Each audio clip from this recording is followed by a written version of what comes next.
the polls may not be in Labor's favour, but the party did have a win leading into the election, securing a deal with Victoria on better schools. Education Minister Bill Shorten spoke with the Herald Sun's political editor Phil Hudson in Canberra.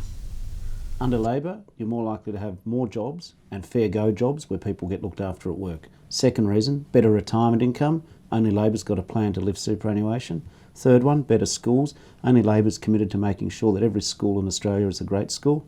And finally, we just want to make sure that people with disability and carers get a fair go. So that's it, jobs, schools, disability, superannuation. What do you say to people though that look at the other side of what's happened over the last 6 years? That there's been chaos in Labor, there's been some bungled schemes, there's been leadership dysfunction. What do you say to people, to voters who will be watching this and say, why should I give you guys another go?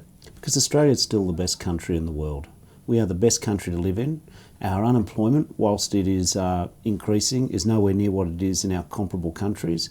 Inflation's down, interest rates are down. We've come through tough economic times and we've got more changes to see in our economy. And it's Labor who makes sure that we help the economy change, but we keep people in mind. That's why you won't see harsh education cuts, you won't see harsh healthcare cuts, you won't see lots of jobs lost, you won't see people ripped off at work. But you mentioned the economy. The mini budget handed down just a few days ago, that had some very savage numbers in it. $33 billion of tax revenue over the next 4 years gone. That after $60 billion was gone in the May budget, and then some tax rises on cigarettes, the bank levy, the FBT changes. That's some harsh medicine there. What confidence can people have in that management? Everyone knows the world's going through tough times, but we're still the best country on earth. We are a good place to live. No one who ever gets off an aeroplane having been overseas when they get back to Tullamarine ever says, oh my goodness, this country's terrible. So when we talk about living within our means, we understand that companies are doing it hard, so some of the tax revenues are down. We're making moderate changes, but we're not going to hack and slash our way with massive cuts in education and healthcare like the Conservatives want to do. We know this is a good country, the fundamentals are sound, that's why we're investing in better schools.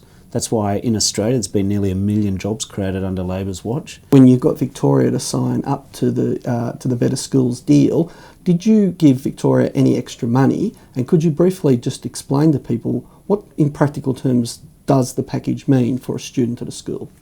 Our Better Schools plan means that the 867,000 kids who go to schools in Victoria, whose parents make sacrifices in their kids to school, what it means is that every one of those 2,233 schools will have more resources, not for just 1 year, but for the next 6 years. So the kids who are falling behind with literacy and numeracy, or the kids who are doing really well and need their borders and horizons expanded, the teachers can get more professional development. There's more resources to help every individual child fulfil their potential, more resources to help every school community have greater authority over what happens.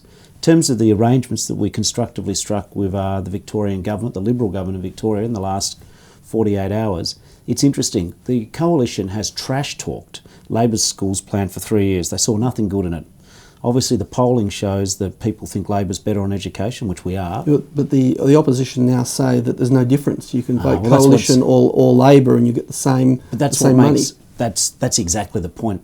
The Libs announced their policy in some sort of insincere, miraculous change, or, something they've hated for 3 years, they now think's good because they know that they're losing votes on it. Their interest in schools is motivated by votes, by the polling booths, not by what happens in the schools the rest of the time. And what is interesting is the Liberal government in Victoria had a look at Tony Abbott's no strings attached, all singing, all dancing, we'll do whatever you want on schools. We have strings attached to our arrangement. It is telling that a Liberal government has endorsed Labor's plan for better schools with strings attached rather than take Tony Abbott's funny money promises which will never see the light of day, because the Coalition don't think the Commonwealth should be engaged in schools reform.